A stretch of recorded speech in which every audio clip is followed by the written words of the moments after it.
गिरणी कामगार संयुक्त लढा समितीच्या वतीने येणाऱ्या 10 तारखेला गिरणी कामगारांना मुंबईत घर मिळण्यासाठी आंदोलन होणार आहे। आपल्यासोबत बातचीत करण्यासाठी राष्ट्रीय मिल मजदूर कामगार संघाचे खजिनदार आहेत निवृत्ती देसाई सर, काय सांगाल, काय मागण्या आहे?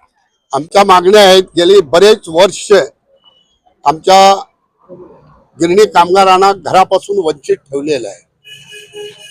सन्माननीय आमचे नेते राष्ट्रीय मिल मजदूर संघाचे अध्यक्ष सचिन भाऊ अहिर राज्यमंत्री असताना त्यांनी हा प्रश्न उचलून धरला होता आणि त्यांनी गिरणी कामगारांना नाहीतरी 15 ते 16 हजार घरं त्या काळामध्ये दिली।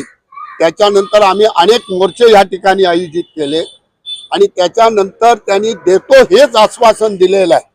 तर त्यांनी ह्या सरकाराने मग ते फडणवीस साहेब मुख्यमंत्री, सन्माननीय एकनाथ शिंदे साहेब उपमुख्यमंत्री यांनी देखील आश्वासन, मागच्या आमचा मोर्चा आला, विराट मोर्चा आला, त्या मोर्चेच्या वेळेमध्ये त्यांनी आश्वासन दिलं, पण त्याची कुठेही पूर्तता झालेली नाही।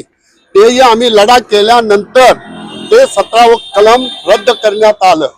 संयुक्त कृती समिती लढा समिती आपली आहे, त्या समितीच्या माध्यमातून हे आंदोलन आम्ही छेडलेलं आहे आणि आता जवळजवळ 15 ते 16 संघटना आम्ही एकत्र उद्या या ठिकाणी 10 तारीखला सकाळी 11 वाजता आझाद मैदानावरती आमचं धरणं आंदोलन आणि एक मोठा मोर्चाचं आम्ही आयोजन केलेलं आहे।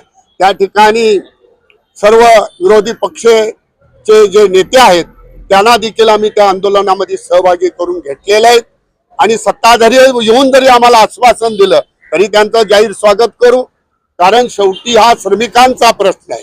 हा गिरणी कामगार स्वतंत्र महाराष्ट्राच्या चळवळीमध्ये त्यांचं मोठं योगदान आहे।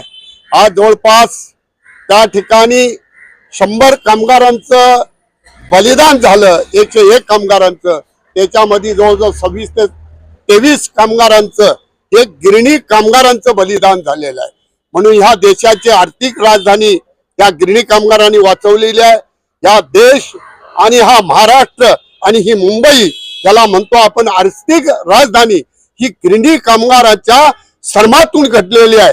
कारण त्या काळामधला जो गिरणी कामगार 6-7 लाख गिरणी कामगार आज अन्न, वस्त्र आणि निवारा याच्यासाठी आम्ही लढत असताना आम्हाला मुंबईत आमच्या हक्काचं त्या गिरणीच्या जाग्यावर हे घर पाहिजे, हीच आमची आखरी लढाई आहे आणि ते आम्ही बिलगुल घेतल्याशिवाय स्वस्त बसणार नाही। मागील अनेक वर्षांपासून आमदार सचिन भाऊ अहिर यांच्या नेतृत्वात आंदोलन होते, कुठं अडतंय, सरकार द्यायला का नाही मागत?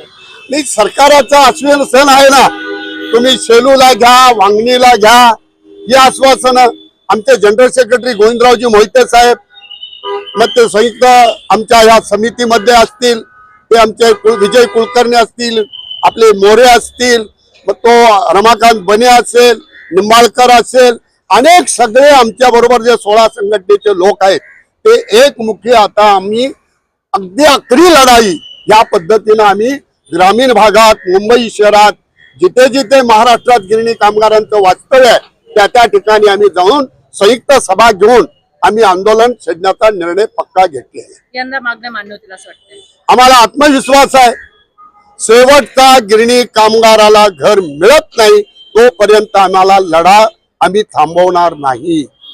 शेवटी अमर उपोषण करावं लागलं तरी आम्ही करणार, पण या मुंबई घडवल्याला, ज्यांनी आर्थिक राजधानी बनवलेला कामगार, हा देशोधडीला आम्ही जाऊ देणार नाही। आमचं नेतृत्व आणि आमची संयुक्त लढा समिती ही कदापि मागे हटणार नाही। धन्यवाद। धन्यवाद। होते राष्ट्रीय मिल मजदूर संघाचे खजिनदार निवृत्ती देसाई, ज्यांनी सांगितले की जोपर्यंत शेवटच्या गिरणी कामगाराला घर मिळणार नाही तोपर्यंत आमचं आंदोलन असंच चालू राहणार आहे। व्हिडिओ जर्नलिस्ट अब्बास सोबत मी प्रियंका सिंग, दिव्य भारत न्यूज, मुंबई।